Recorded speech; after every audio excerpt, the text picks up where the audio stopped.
All right, what's going on, everybody? Keith Niebuhr with Auburn Undercover and 247 Sports. And I'm laughing already. We're not even into the podcast yet because our guest, Steve Wiltfong, National Director of Recruiting for 247 Sports, is on the other side of the screen with me. We're kind of simulcasting this. It'll be a podcast. It'll be on YouTube. And he always makes me laugh. It doesn't take much. All he's got to do is crack a smile, and I burst out. But Steve, we're lucky to have you today. You're, again, the National Director of Recruiting, 247 Sports. You've been there since the very beginning with 247 Sports. So we brought you in because Auburn's got two recent commitments, one on February 1st, Holden Gardner, 2022 quarterback. And he just moved up in the rankings, and obviously you're on the rankings team, so we wanted to talk to you about him. And then just on Thursday, Powell Gordon, a three-star linebacker from Auburn High, committed to Auburn, and he got his first ranking this week, and you were a part of that process as well. So first of all, Steve, thanks for coming on the show. We appreciate it. Keith, my man, I know you're chomping at the bit to hit some golf balls here down there in Georgia. The weather is probably back to good for you, and hopefully we'll get a chance to play together this coming year. Yeah, it's been a pretty mild winter, to be honest with you. And then I go down to Florida to see my mom once a month, and so it's been really warm down there. So I've had plenty of chances to hit. I've got blisters on my toes. Everybody's working. I'm hitting golf balls. But Steve, let's get to the real reason why you're here. Of course, these two big commitments for Auburn. Holden Gardner committed on February 1st to Brian Harsin, and the Auburn Tigers offensive coordinator Mike Bobo was heavily involved in that recruitment. And at the time, he was a three-star quarterback, but really was coming off of a big junior season. 2,700 yards passing, 68% completion rate, 27 touchdowns, 3 interceptions, big arm kid from Benedictine School in Savannah, Georgia. You liked him all along, but then you got a chance to see him in person recently. What'd you think based on film and then in person?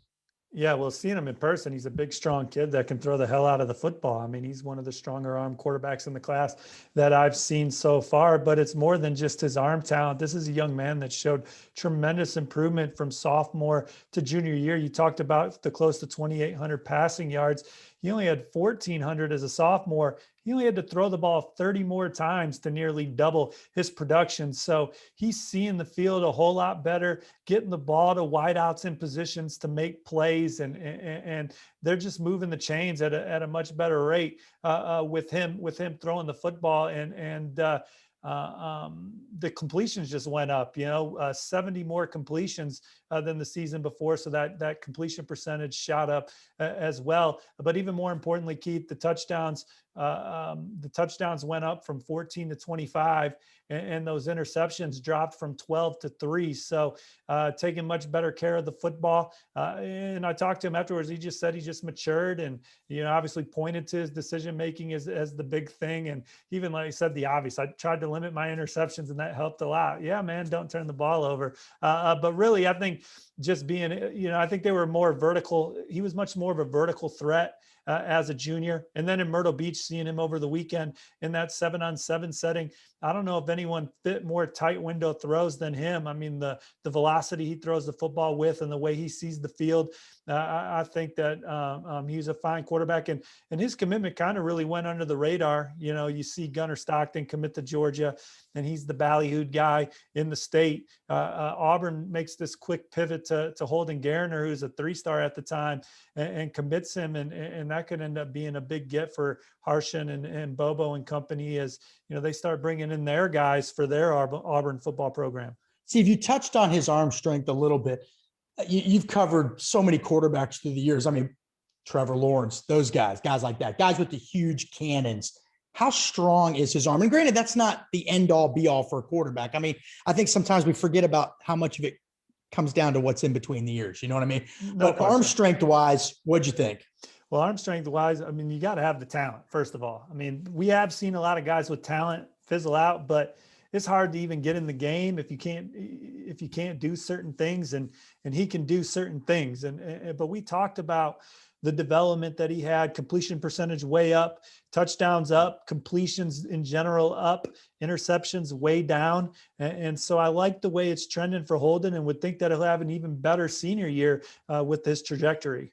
Good points. We appreciate all that. Steve, the minute a guy gets ranked, that minute a guy goes from a 3-star to a 4-star, everybody's happy. The fans of that team and of that young man are happy for a few minutes, but then it almost immediately shifts to, okay, how does he get up even higher? So from your point of view, as a guy on the rankings team at 247 Sports, one of the big voices in the industry, what does Holden Gardner need to do to take that next step to even become a higher ranked guy? Maybe it doesn't happen. Maybe it does. Maybe he goes in the opposite direction. We can't predict these things, but to move up, what would you as an evaluator, as a ranking person, like to see?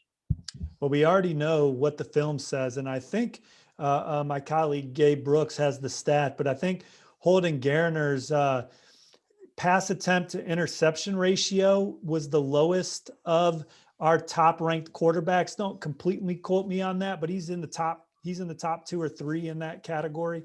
So we know what he did on his junior film, and we know what that looks like. The next thing for Holden is going to be this camp circuit deal, right? Elite 11 Atlanta's in a couple of weeks. He's going to get a chance to throw alongside some highly recruited passers in that setting.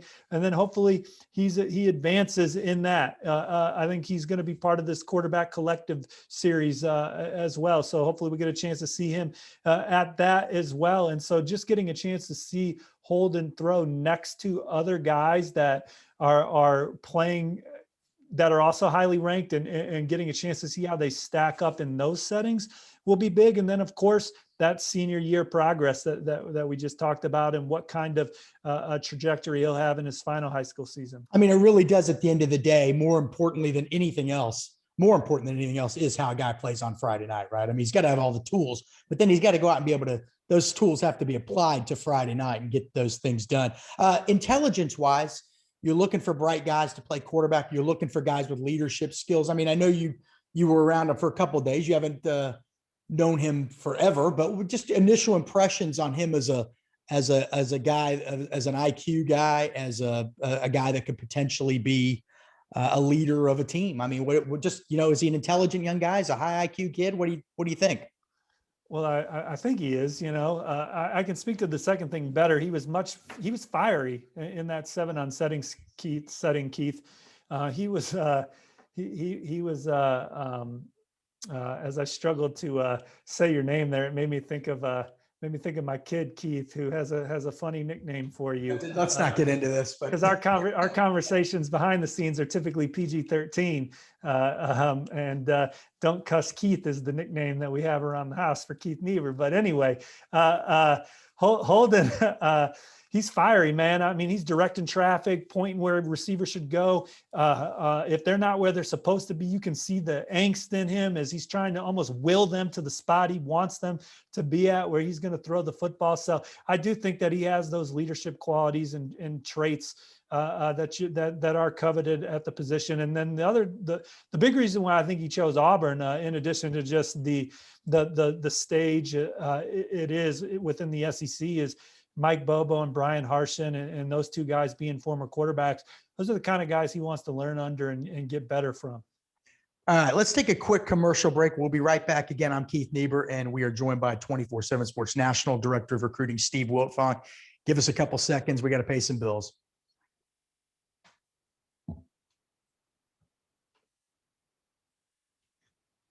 And we're back. I got to make Steve laugh if we can here. All right. So we do these things. We put them on YouTube. We put them on Apple iTunes. We kind of try to get the best of both worlds here. Steve, again, thanks for joining us. Auburn had a commitment Thursday, a kid a lot of people really like. Powell Gordon, 3-star linebacker, was an edge rusher predominantly last year at Auburn High, just a few minutes from the Auburn University campus. But boy, the stats are pretty good. First of all, his team finished state runner-up to the team Thompson in Alabama that's got so many Division I prospects. And really, Powell, most people would say, probably had the best game of anybody on the field that night. But 14 sacks last year, 30 tackles for loss in 13 games. Steve, this is 88 total tackles, I should say. At Auburn, they're probably going to move him to inside linebacker, but this is a high production guy. So he had no ranking when the week began, because as we're trying to get caught up on all these guys across the nation, still very early in the cycle. Now he's a high 3-star. What did you guys see in him? And by the way, I happen to think that's a pretty good ranking. I happen to think if you're a high 3-star, people think you're pretty doggone good. But what did you all as a team see, and what did you personally see in Powell Gordon to make him, pretty good ranking there, pretty good initial ranking, especially? Well, I think he's a guy that you could certainly make a case for as a 4-star with that grade that he has. He's certainly in the discussion. I just can't wait to see Powell in person. And I know some of our other staff members feel the same way, because when you turn on his film, I mean, he is an extremely twitchy football player. He plays with a tenacity. He's physical. I just love his short area burst. I think that anybody that is a plus pass rusher from any position, the way offense is being played right now, if you have guys on your team that can get offenses playing behind the chains, those are the difference makers. And Powell Gordon's that kind of player, certainly on the prep level with the 30 tackles for loss and the 14 sacks. And he's just in the backfield in a hurry. I mean, he is one of the quicker players in the country, and he's got that change of direction and that short area burst. And it's a really good pickup for Auburn. And when you turn on the junior film and you only see 12 offers, you just wonder. To be honest, I didn't watch his film until kind of later in the process either. I think he's a guy that was kind of just missed, and Auburn locally, was able to secure him, because I think if more teams had watched Powell Gordon's film, he'd be much more highly recruited. Steve, locally, Auburn's got a lot of good players this year to recruit from. I mean, there's Eston Harris, the kids in Columbus, Elijah Pritchett, Quinshawn Judkins, Curtis Perry, but Powell Gordon just seemed like a guy that they wanted to take. They're trying to lock down the backyard there. You saw him as an edge rusher. You saw him get to the quarterback. Do you think personally that those skills, he can apply them to inside backer? Well, those are as important as traits as you can have. But I do think that you can see on film that he does have the movement. But he's going to be able to crash down on the run and be physical in the middle and be a guy that's shooting in gaps and just being a handful for offensive linemen to try and block in space if they have to. Yeah, I've seen some people say he could get stronger, but then, we saw that clip, both of us. Yeah, 500-pound squat. No, legit squat too. That wasn't no half squat that some of these kids like to put out. Yeah. Here and look, anytime you got 500 pounds on your back and you're half squatting it, it's still impressive. Don't get me wrong, but you need to be able to roll a marble from your knee down your thigh, and you can do that with Powell Gordon when he's squatting. All right, Steve's got a lot of work to do, so we're not going to hold him forever. But Steve, just a couple of generic rankings questions that I get a lot from readers. What is it? Obviously every position is different, but what are some of the main things that you as a rankings person are looking for in a kid? And then also, what's more important to you? Let me try to figure this out, how to word this. Long-term physical potential, obviously, how far the body can take you versus current productivity. So you're weighing all these things, but what to Steve Wiltfong are the most important things you're looking for regardless of position when it comes to ranking guys? Certainly it varies from position, but I think that just in a nutshell, the first thing that I go to look for is to see how productive the young man was, right? And so I think productivity is a big thing. Multi-position is a big thing, and multi-athlete is a big thing, because when you look at these gentlemen that are getting drafted in April every year, those guys are roll out of bed good in other sports and typically were terrific athletes in more than one sport in high school. So I think that profile is important to this day, whether it's basketball, wrestling, baseball, or track. Lacrosse, I think that how well a young man does in those is also an important thing to factor in. But then you start with the film and what does that look like? I love camp settings, because the more that college football recruiting has become relevant, we now have a lot more opportunities to see these young men compete against each other in the same setting. If you look at basketball rankings, a lot of times those are pretty spot on, and it's because with the AAU circuit, you're getting to see guys hoop in a venue that's pretty comparable to what it's going to be in college. They're playing on the same size court. It's pretty much the same game. Football, we're not really seeing the best on best and 11-on-11 totally, but within camps and 7-on-7 and the opening finals and the All-America Bowl, Polynesian game and stuff like that, you're able to see these kids from one side of the country go up against kids from the other side of the country in similar settings as kind of a measuring stick in that regard. And then we're seeing a lot more out-of-state high school games, a team from California coming to Florida to play. And so that's helping also. And to help us get better evaluations, on kids, but verified athleticism is huge. Multi-sport profiles is huge. And position versatility, guys doing things, multiple things for their high school team is also big.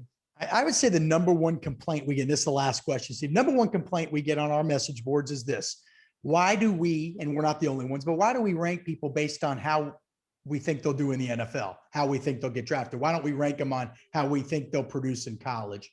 But typically that goes hand in hand, right, Keith? I mean, if you're drafted high, for the most part, yeah, there's a good chance that you're going to be a pretty good player in college. Now, certainly there are times where there's a young man that has a great college career and doesn't get drafted. But I think for the most part, the company philosophy has been, under our former director of scouting, Barton Simmons, that they want NFL front offices at the end of the day grading our work. And so draft day is always big for us to see how we did with this class. And if you look at each draft, we're getting better and better. And again, it goes back to these all-star events and these camps and these high school games being able to be played close, and then really just access. Like I watch the Texas State finals from my home in Indianapolis on my regular cable network on DirecTV. So I'm able to, watch out-of-state games on all kinds of different platforms too. So we're able to have much more exposure to these guys than we were in the past. All right. Well, Steve Wiltfong, National Director of Recruiting for 247 Sports. Thank you for joining us on the show. I am Keith Niebuhr with 247 Sports and Auburn Undercover. Make sure you check out Steve on Twitter. I believe, Steve, let me make sure I get this right off memory. S Wiltfong, WILTFONG 247. You nailed it, buddy. All right. And then obviously you can find his work at 247sports.com. Everybody take it easy. Thanks for stopping by. Have a great rest of your week. Take care, y'all. Look forward to seeing you on the Barraguetta.